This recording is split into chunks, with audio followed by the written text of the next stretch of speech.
Pascal Tréorel, éducateur canin dans le Calvados, l'école du chien.fr à Démouville, Bayeux et If pour répondre à toutes vos questions sur vos animaux de compagnie, vos chiens et vos chats. Vous pouvez nous appeler pour discuter ensemble. On va vivre avec Agnès. Bonjour. Bonjour. Bonjour Agnès. Comment ça va ? Ça va, moyen. Je suis une personne relativement stressée. Ah, qu'est-ce qui se passe ? Peut-être les animaux sont des éponges. Moi, c'est ma conclusion.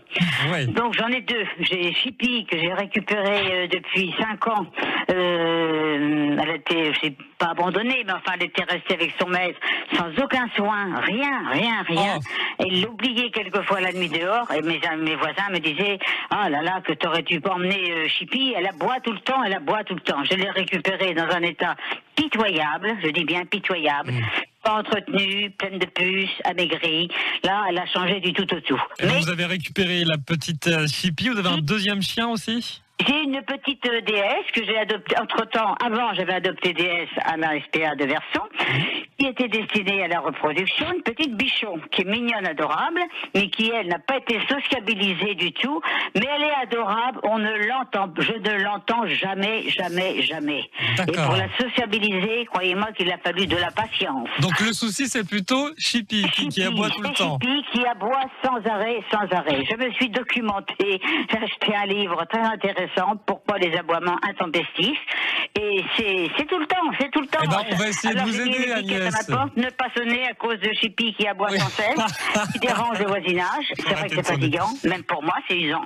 Les gens, j'habite au rez-de-chaussée, les gens passent devant la fenêtre, elle aboie. Elle aboie tout le temps. Eh ben, écoutez, Agnès. Elle aboie. On se promène. Ça tombe bien, on a Pascal Tréorel. Une demi-heure le matin, une demi-heure l'après-midi. Agnès. D'autres gens. Agnès. Allô. Bon, il faut connaissance. Bon, elle n'est pas agressive, elle n'a aucune agressivité. Hein. Agnès. Est-ce que vous nous entendez ? Vous parlez beaucoup quand même. Votre chien il aboie, mais vous parlez beaucoup, Agnès. Bonjour Agnès. Bon, je vais essayer de résoudre votre problème, Agnès, ok ? Alors, d'abord, il y a plusieurs types d'aboiements. Je les donne les auditeurs. Il y a des aboiements d'agressivité, des aboiements pour dire il y a quelqu'un qui arrive, des aboiements pour dire je suis content, etc. Il faut bien savoir le type d'aboiement qu'on a à faire. Là, certainement que c'est des aboiements où je suis content parce que cette race est un peu particulière. C'est une vraie sonnette. On n'a pas fini d'appuyer ou de frapper à la porte que le chien a déjà à boire. Alors, quand vous mettez un petit papier, Agnès, en disant ne mettez pas ou ne sonnez pas ou ne frappez pas, quand vous mettez ce petit papier-là, on va faire l'inverse. Parce que pour pouvoir régler le problème, on va créer le souci. Vous allez dire à un voisin de venir chez vous, il va sonner. Vous allez prendre votre chienne, votre petite Chippy en laisse, et au moment où elle va aboyer, vous allez tirer un tout petit coup sec sur la laisse, comme pour lui tirer un peu sur la tête, mais doucement, hein. Et là, vous lui dites non, fermement. Et la personne va ressonner. Et vous allez recommencer le même geste. C'est pas pour lui donner un coup de laisse, hein. C'est pour tirer un tout petit peu, un coup sec dessus pour la surprendre. Et vous devez faire les yeux noirs. Il n'y a pas besoin de lui faire des phrases, des mots, etc. Vous faites les yeux noirs. Au bout de 3 fois que la chienne va continuer à le faire, il faudra, à ce moment-là, la punir. Et on punit un chien en l'enfermant dans la salle de bain ou en l'écartant de nous pendant un quart d'heure. On en avait déjà parlé. Donc, on refait la solution. Une demi-heure après, la personne revient, le chien va aller à la porte, on le reprend, on laisse. Et là, à ce moment-là, on secoue. Et là, on secoue un coup sec, pardon. Et puis là, si ça fonctionne pas, on est obligé, Agnès. Je les mets, donc, comment ça s'appelle, l'autre DS, elle est très contente dans la douche, elle a adopté la douche, elle y passerait ses journées, comme j'ai un rez-de-chaussée, la douche arrive le couloir, et la douche se trouve, fenêtre ouverte, face à la porte d'entrée. Alors elle est très bien installée sur le tapis de la douche, elle est très très bien là, elle s'y plaît beaucoup. C'est une Chippy, hein, vous avez là, Agnès, hein, c'est une grande Chippy. Hein. Vous l'avez bien appelé, un Chippy. Oui, c'est Chippy. Mais en tout cas, ça doit être animé chez vous, Agnès, on ne doit pas s'ennuyer. C'est normal, c'est fatigant, moi ça me fatigue. Bah oui, ça me met en mauvais terme avec mes voisins quand même. Ah ben oui. Bon, écoutez, en tout cas, vous avez un très grand cœur, Agnès. Vous avez recueilli ces chiens. Elle me dit, elle me fatigue. J'ai dit oui, et moi, elle m'épuise. Merci Agnès. Merci Agnès. Au revoir et bisous à Chippy. À très vite. Allez, au revoir. Ah, vous avez égayé notre journée, Agnès. Elle est bavarde, Agnès. Hein. Merci d'avoir été avec nous. En tout cas, on a d'autres auditeurs qui eux aussi aimeraient parler avec vous, Pascal Tréorel. Tréorel, éducateur canin, il est notre expert ce matin pour vous aider. Nous sommes dans le Calvados, dans la commune de Campeaux, avec Michel. Bonjour. Bonjour messieurs. Bonjour Comment Michel. ça va? Vous allez bien Michel? Ah, ça va. Vous aussi, vous profitez du soleil à Campeaux, près de Vire? Oui, tout à fait. Mais il fait pas chaud quand même. Hein. Ah, c'est vrai, on garde sa doudoune. Voilà. Et votre chien alors, comment il va? Ah ben mon chien il va très très bien, ça pose aucun problème. Maintenant on l'a récupéré il y a 3 mois, il était très maigre et très pas vacciné, pas pucé, enfin bon bref plein de choses. Ouais. Et ce petit chien, Un teckel. un teckel, mais il ne savait rien, il connaissait rien de la vie. Ah bon? C'est-à-dire, oui, je m'explique, tout ce qui était lest, tout ce qui était bruit, tout ce qui était habitué, caresse, enfin bon, bref, tout ça, il ne connaissait pas. Donc ça s'est amélioré, là, en 3 mois de temps, ça y est, maintenant on peut le caresser et tout, à part les gens quand ils rentrent à la maison, là, il grogne, il aboie, une fois qu'il les connaît, il faut qu'ils viennent 3-4 fois, puis une fois qu'ils les connaissent, après, ils pleurent pour aller sur leurs genoux. Ah oui, donc ça va un peu mieux quand même. Mais c'est pas encore tout à fait ça. Il y a encore des petites choses à améliorer, Pascal? Oui, c'est possible parce que Michel, vous disiez que le chien n'écoute pas, c'est ça, hein? Non, rien du tout. Mais alors, j'ai tout essayé. Ça fait 60 ans que j'ai des chiens. J'ai toujours eu des chiens dans notre vie avec mon mari. Et là, c'est le premier qui résiste à tout. Ah. Alors attendez, Michel, ce que je voudrais savoir, c'est quand vous secouez la boîte de croquettes ou l'alimentaire... Non, ça marche pas. Ça marche pas? Ah non, il n'y a rien à faire.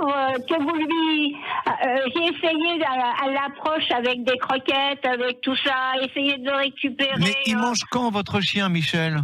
Il mange à 10h et à 17h. Mais quand vous lui donnez la gamelle, il vient bien? Ah ben, il vient, il a fini en 30 secondes.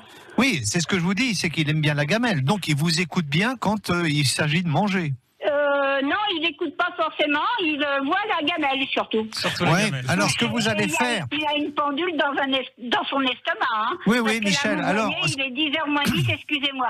Il est 10h moins 5 à peu près, et bien il est à côté de moi et il attend. Il attend à manger. Bon, Michel, ce qu'on pourrait faire, c'est commencer à l'éduquer à suivre quand vous avez la gamelle. C'est-à-dire que ce soir, à 17h, si j'ai bien compris, vous lui donnerez que la moitié de sa gamelle habituelle. Oui. Demain matin, quand à 10h ou 9h, je ne sais pas à quelle heure vous lui donnez à manger, là, 10h. eh bien, vous allez prendre la gamelle, et vous allez vous promener dans la maison avec, et vous allez faire un tour dans le jardin, il faut qu'il vous suive. Il va se demander quand est-ce que vous allez lui donner la gamelle. Comme il n'a eu que la moitié du repas la veille, il va avoir faim. Donc il va commencer à vous suivre et à vous écouter un petit peu. Mais Michel, vous allez lui demander de s'asseoir avant de manger. Comme vous disiez tout à l'heure, il vous écoute pas, là il est obligé de vous écouter. C'est-à-dire que vous allez le prendre au collier, vous allez tout doucement le mettre la main sur les fesses arrière. L'arrière-train et tout ça, oui, ça je l'ai fait, mais... Non, attendez Michel, j'ai pas fini. C'est que pour qu'il vous écoute, il faut lui dire de rester assis sur place 3 secondes et la gamelle doit être au sol. Donc c'est relativement simple, il ne peut pas manger tant qu'il vous écoutera pas de dire « maintenant tu peux manger ». Donc vous allez commencer par l'alimentaire et lui dire « Attends, on ne mange pas n'importe comment, je veux que tu m'écoutes. Quand tu m'écouteras, je te laisserai aller manger. » Il faut que vous commenciez comme ça, Michel. Et n'hésitez pas, autour de vous, vous avez forcément des éducateurs canins qui sont prêts à vous aider. Appelez-les, ils vont se déplacer pour certains. Moi, ça m'arrive de me déplacer. Mais... il y en a certainement des proches autour de vous. Et demandez-leur conseil. Ils vont venir pendant 3/4 d'heure, 1 heure, 1 heure et demie, et ils vont réussir à faire en sorte que votre chien écoute. Il s'appelle comment ce petit chien? Willis. Willy.